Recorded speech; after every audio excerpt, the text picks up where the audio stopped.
à rebours des manifestations contre la réforme des retraites, à présent soutenue dans une tribune signée par 300 personnalités ce mercredi 22 mars, Pierre Perret a sorti Paris saccagé, sa nouvelle chanson. Publié le dimanche 19 mars sur YouTube, ce titre qui étrille avec humour l'enlaidissement de la capitale, évoquant tour à tour l'amoncellement des déchets et le surplus de travaux. Des reproches ressassés depuis plusieurs années par une grande partie des Parisiens, qui n'ont cependant pas amusé une partie des internautes. Le chanteur de 88 ans est revenu pour BFM TV sur les vives réactions suscitées par ses paroles. Juché sur une bicyclette circulant à pleine vitesse dans les rues de la capitale, sur fond vert, Pierre Perret enchaîne les rimes dans sa vidéo avec une douce ironie. Pauvre Paris devenu si cracra, on sait bien qui t'a fait ça, si est les crânes de Piaf dégourdis qui bouffent des graines à la mairie, l'entend-on ainsi fredonner. Toutefois, le timing de la publication, en pleine grève des éboueurs, lui a valu de nombreuses critiques. Y compris de la part de la presse, Télérama, ou encore Libération lui ont adressé quelques remontrances. L'auteur de l'irrévérencieux Zizi aurait-il laissé son humour piquant et populaire au placard pour embrasser un discours conservateur? Ce qui m'amuse, si est que j'entends tout, oh il tourne au vieux con. Au vieux, si est sûr. Au con, je ne sais rien.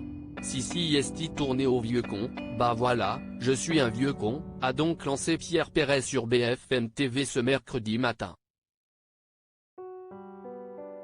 Néanmoins, la star de la chanson française a précisé que son texte ne datait pas d'hier. En effet, contrairement aux apparences, Pierre Perret assure avoir commencé à écrire sa chanson il y a 4 ans.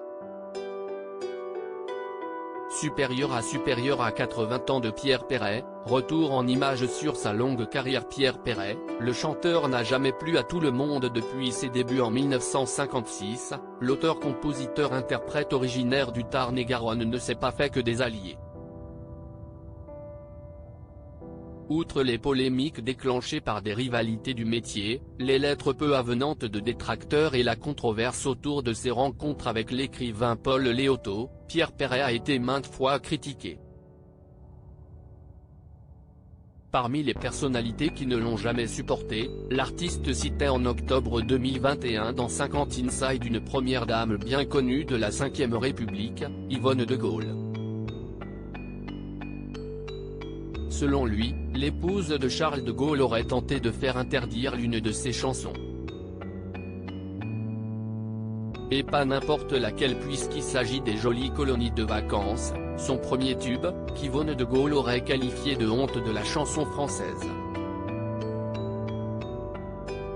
En septembre 2021, Pierre Perret avait également confié avoir eu du mal à faire accepter Lily, sa chanson inspirée d'un voyage à New York et d'un meeting d'Angela Davis, militante des droits de la communauté afro-américaine. Cette fois, ce n'est pas son vocabulaire fleuri qui était mis en cause, mais sa dénonciation sans détour du racisme ambiant en France. Personne ne voulait la passer parce que ce n'était pas très comestible, c'est notamment souvenu Pierre Perret, qui est ensuite parvenu à imposer son titre, devenu l'un des classiques de son répertoire. Rien d'étonnant donc, à le voir balayer les récentes critiques d'un revers de la main. Article écrit en collaboration avec 6 médias. Crédit Photo, agence.